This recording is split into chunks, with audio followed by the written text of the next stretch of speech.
अरे भाई कुछ तो शर्म करो, अपने देश को ही मारोगे। पर जो आजाद हमारे कराने वाले मैं कह रहा हूँ क्रांतिकारी, आज वो रो रहे होंगे खून के आंसू कि किन लोगों के हाथ में हमने देश सौंप दिया, किन लोगों के भरोसे हमने अंग्रेजों को खदेड़ा था। ये आपस में लड़ रहे हैं और देश का विभाजन ही क्यों हुआ धर्म के नाम पर? अगर हुआ तो फिर ये दूसरे धर्म वाले यहाँ क्या कर रहे हैं भाई? और विरोधी जो विपक्षी दल है उन्हें दिख रहा है कि ये हमारे वोट बैंक है ही नहीं। वो रोहिंग्याओं का संरक्षण कर सकते हैं क्योंकि वो उनका वोट बैंक है। वो आतंकवादियों का कर सकते हैं, नाजायज जो घुसे हुए लोग हैं पाकिस्तानियों का कर सकते हैं, वो अपने वोट बैंक का करते हैं। उन्हें मानवता से कोई मतलब नहीं। तो ऐसे विपक्षी दलों को जितने भी लोग 100 करोड़ हिंदू में से जितने भी लोग इस वीडियो को देखकर सुने, वो समझें कि अगर इस प्रकार के लोगों को आपने वोट दिया, समझो ये छलावा है, आपको छलने की कोशिश है और आप बिकाऊ नहीं है, आपका वोट बिकाऊ नहीं है। फिर से वोट की चोट करना और इनको 99 से 9 पर कर देना, तभी तो हमारा हिंदू राष्ट्र बनेगा और आसपास के हिंदू जितने भी हैं वो बचेंगे। बांग्लादेश इस समय पूरी तरह से धधक रहा है और इस धधकती हुई आग में हिंदुओं को मौत के घाट उतारा जा रहा है। हिंदुओं की बहन बेटियों के साथ अमानवीयता हो रही है। सारी मर्यादाएं तार तार होती जा रही हैं। जिस तरह से हिंदू वहां पर रह रहा है, तो निश्चित तौर पर अगर यही हालात रहे, यही स्थिति रही, तो फिर आने वाले दिनों में हो सकता है कि बांग्लादेश पूरी तरह से हिंदू विहीन हो जाए। सरकार अभी चुप शांत है, देश के लोग बोल नहीं रहे हैं। वहां पर मंदिर तोड़े जा रहे हैं, वहां पर देव मूर्तियों को छिन्न भिन्न किया जा रहा है, यानी देव स्थल पूरी तरह से बर्बाद करने के लिए पूरी तरह से कट्टरपंथी आमादा हैं। ऐसे हालात में क्या करना चाहिए, क्या रास्ता होना चाहिए? एक ही मार्ग, एक ही रास्ता आता है कि जब सब मौन हो जाए तो संतों की ओर चलें, ऋषिगणों की ओर चलें, वही ना कोई रास्ता बताएं। ऐसे में आज हमारे साथ में बातचीत करने के लिए गिलहराज मंदिर के पीठाधीश्वर पूज्य कौशलनाथ महाराज जी हैं। आपसे बातचीत करेंगे कि रास्ता क्या निकलना चाहिए, मार्ग क्या निकलना चाहिए। महाराज जी, बांग्लादेश की स्थिति बहुत भयावह है। दिन प्रतिदिन अभी भी स्थिति में सुधार नहीं हो रहा। सरकार अंतरिम बन गई, उसके बाद भी हालात नहीं सुधरे हैं। कैसे क्या रास्ता निकलेगा? सरकार अंतरिम बेशक वहां बन गई हो, लेकिन जो वहां हो रहा है वो एक प्लान के तहत हो रहा है। एक योजनाबद्ध तरीके से वहां पर हिंदुओं का कत्लेआम हो रहा है, नरसंहार हो रहा है, मंदिर तोड़े जा रहे हैं और रोजगार विहीन किया जा रहा है और इतनी बड़ी त्रासदी दी जा रही है कि भूखे मारने की नौबत आ रही है।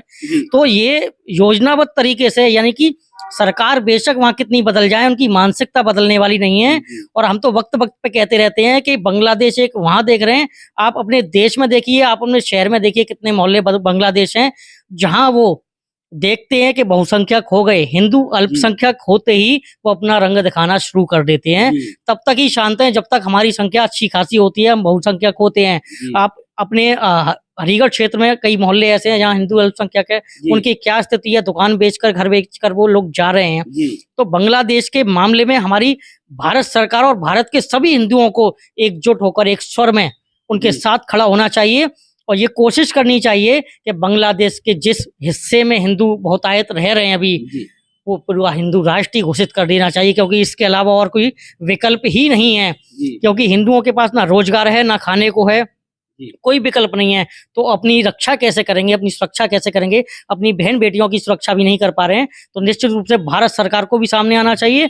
और वो विश्व मंच कहाँ गया, विश्व शांति मंच कहाँ गया, यूएन कहाँ गया? वो सब लोग मतलब एक कौन सा अखलाक मरा था, उसके लिए पूरा विश्व के कौन कौन से बड़े बड़े सेलिब्रिटी अपने उस पर डाल रहे थे। अब कहाँ है? अब इतने हिंदू लाखों की संख्या में फंसे हुए हैं, करोड़ों की संख्या में और हजारों की संख्या में। मैं समझता हूँ कि वो मौत के घाट उतार दिए होंगे। सैकड़ों बहन बेटियों की आबरू लूट ली गई है। अब वो विश्व मंच कहाँ है? ये दोगलापन बंद होना चाहिए। जो नियम है सभी के लिए समान होने चाहिए और मानवता के नाते पूरे विश्व मंच को एक साथ खड़ा होकर उस बांग्लादेश के विभाजन कर देना चाहिए इस वक्त। बहुत सारे देश हैं, रूस है, अमेरिका है, इंग्लैंड है, बोल नहीं रहे हैं। आज वो सोच रहे हैं उनकी जो भी वैश्विक नीति हो, जो भी उनके मामले हों, लेकिन कल को शायद वो भी ना बच पाए, क्योंकि जिस तरह से अभी हाल में ब्रिटेन में देखा गया था, तांडव मचाया गया था। तो अगर आबादी इनकी बढ़ी, कट्टरपंथी बढ़ते गए, तो ब्रिटेन भी, रूस भी, इंग्लैंड भी, ये सारे देश भी समाप्त हो जाएंगे। यही वो नहीं सोच पा रहे हैं। वो सोच रहे हैं कि हम सुरक्षित हैं और हम विश्व में सबसे शक्तिमान है। ऐसा कुछ नहीं है, शक्तिमान कोई नहीं होता, वक्त ही शक्तिमान होता है। तो निश्चित रूप से इस वक्त उनको बोलना चाहिए। और सर्वप्रथम मैं कहता हूं कि भारतवर्ष के अंदर हमारी भारत की सरकार और जितने विपक्षी दल हैं वो जात पात ऊंची नीच धर्म की इस वक्त छोड़कर मानवता पर ही आ जाएं, केवल जी। मानवता के नाते हिंदुओं का साथ दे दें, तो मैं समझता हूँ कि पूरी भारत सरकार के साथ सारा हिंदू समाज 100 करोड़ हिंदू साथ है। फिर देखते हैं कि कौन सा बांग्लादेश में आतताई आ सकता है। तो निश्चित रूप से इस वक्त समय है, यही समय है कि सारे हिंदू एक स्वर में आ जाएं और उसके अलावा कोई विकल्प जी। नहीं है। भारतवर्ष में भी आप देखते हो सलमान खुर्शीद जैसे, जी, मैंने वो भारत के टुकड़े होने का अभी भी जी, उन्होंने ये कह दिया कि बांग्लादेश जैसी स्थिति भारत की भी होगी। नहीं, उनकी योजना है, उन्हें पता है, हमें नहीं पता। क्यों? जी। उनकी योजना में है। वो कहते हैं ना, एक टूल किट चल रही है, जी, जी। उनके टूल किट में वो है। अब राकेश टिकैत का भी एक बयान आया था कि जी। ऐसा हो सकता है, या हम उस वक्त कर सकते थे, हमारे पास 25 लाख लोग थे, हम कर सकते थे। दौड़ा कर किसको मारने की बात कर रहे हैं? अपने देश के प्रधानमंत्री को, देश का होता है प्रधानमंत्री, देश के गृह मंत्री को मारने की कह रहे हैं, या देश की जनता को, या 100 करोड़ हिंदुओं को मारने की कह रहे हैं। अरे भाई, कुछ तो शर्म करो, अपने देश को ही मारोगे।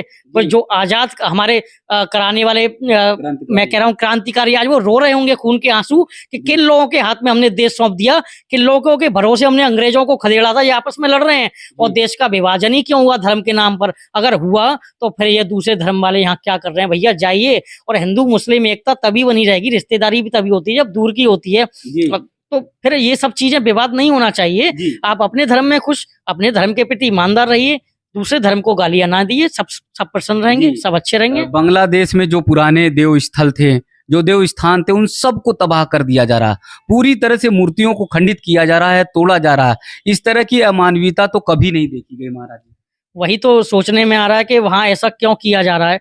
अगर यही हिंदू करने लग जाए तो पूरा विश्व पूरे हिंदू समाज के विरोध में हो जाएगा। लेकिन हिंदू कितना सही सुने कि आज भी अगर कोई पीड़ित दिखेगा, वो जात धर्म छोड़कर पहले उसकी सुरक्षा करेगा, उसको खान पान देगा, उसको संरक्षण देगा।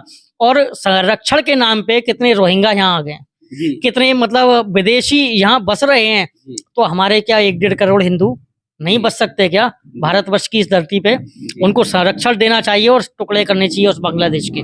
जी, मतलब उनके लिए जो है संरक्षण या कोई देश या कोई राष्ट्र बनाना चाहिए, जो एक हिंदू राष्ट्र। बिल्कुल, एक हिंदू राष्ट्र ऐसा भी होना चाहिए कि पूरे विश्व में कहीं भी हिंदू प्रताड़ित हो तो उसको वहाँ संरक्षण मिलना चाहिए, वहाँ की नागरिकता और रोजगार मिलना चाहिए। जी, जिस तरह से देखा जा रहा है कि बात-बात पे तमाम सर्वदलीय बैठक हो जाया करती हैं, तमाम मुद्दों पर सर्वदलीय बैठक बुलाकर चिंतन मंथन किया जाता है, लेकिन बांग्लादेश में हिंदू कैसे बचे, कैसे उन्हें निकाला जाए, उसके लिए कोई बैठक नहीं, कोई उस पर चर्चा नहीं होगी चर्चा, क्योंकि सारी राजनीति जो है भारतवर्ष में केवल वोट बैंक की है। और विरोधी जो विपक्षी दल है उन्हें दिख रहा है कि ये हमारे वोट बैंक है ही नहीं। वो रोहिंग्याओं का संरक्षण कर सकते हैं क्योंकि वो उनका वोट बैंक है। वो आतंकवादियों का कर सकते हैं, नाजायज जो घुसे हुए लोग हैं पाकिस्तानियों का कर सकते हैं, वो अपने वोट बैंक का करते हैं, उन्हें मानवता से कोई मतलब नहीं। तो ऐसे विपक्षी दलों को जितने भी लोग 100 करोड़ हिंदू में से जितने भी लोग इस वीडियो को देखकर सुने, वो समझें कि अगर इस प्रकार के लोगों को आपने वोट दिया है, कुछ ही सीटों पर वो आए हैं और आज ये स्थिति देखने को मिल रही है। ये जब थोड़ी कम सीटों पे थे तो मंदिर भी जा रहे थे। सारे जितने विपक्षी हैं सारे मंदिर, महादेव के मंदिर, काशी विश्वनाथ महाकाल मंदिर जा रहे थे। अब वो इतनी 99 सीट आने के बाद बंद हो गया। तो आप समझो ये छलावा है, आपको छलने की कोशिश है और आप बिकाऊ नहीं है, आपका वोट बिकाऊ नहीं है। फिर से वोट की चोट करना और इनको 99 से 9 पर कर देना, तभी तो हमारा हिंदू राष्ट्र बनेगा और आसपास के हिंदू जितने भी हैं वो बचेंगे, अन्यथा कोई विकल्प नहीं है हमारे पास। हिंदुओं के लिए, देश के हिंदुओं के लिए जो अभी सोए हुए हैं, शांत हैं, उन्हें लग रहा है कि उनको कोई खतरा नहीं है, उनको कोई डर और भय नहीं है, उन्हें क्या करना चाहिए? वो उसी कबूतर की तरह है जिसने आंख बंद कर रखी है और बिल्ली झपट्टा मार रही है तो वो सोच रहा है कि बिल्ली नहीं देख रही है।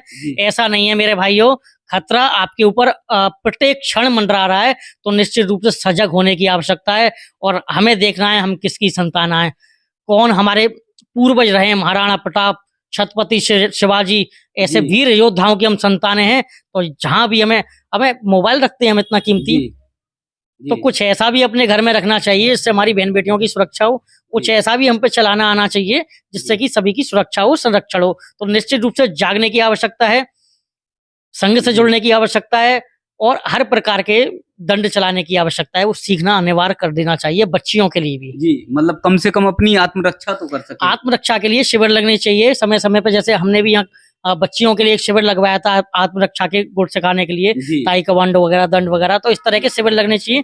हमारी बच्चियां सुरक्षित रहेंगी तो आज बांग्लादेश की में भी ये स्थिति है। अगर हमारे हिंदू ये सब चीजें जानते, हमारी प्राचीन कलाओं के ज्ञाता होते, हमारे अखाड़ों से जुड़े होते, तो निश्चित रूप से वो 1.5 करोड़ उन सब 6 करोड़ पे भारी पड़ते।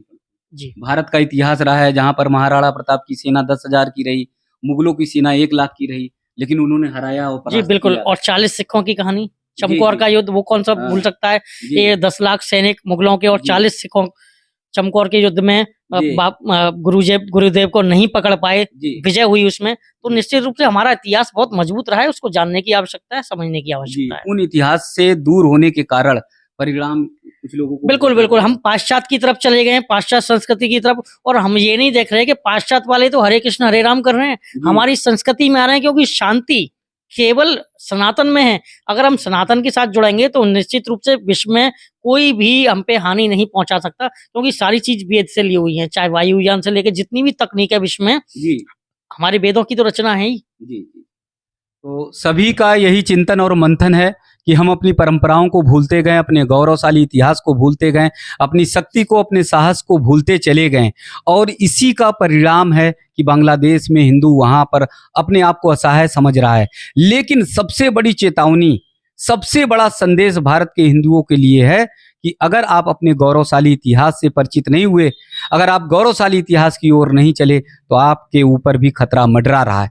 जिन लोगों से भी बात करते हैं, जिनसे भी चर्चा करते हैं, चाहे वो संत हों, चाहे वो चिंतक और विचारक हों, सभी के शब्द यही होते हैं कि यहाँ पर भी हिंदुओं को सतर्क होना चाहिए। बांग्लादेश एक प्रैक्टिस है, एक केवल प्रयास है, और हो सकता है कि भारत में आने वाले दिनों में ऐसी स्थिति ना पनपे। आप लोगों से आग्रह है, आप लोगों से निवेदन है कि आप सब भी सतर्क हो जाइए, सावधान हो जाइए।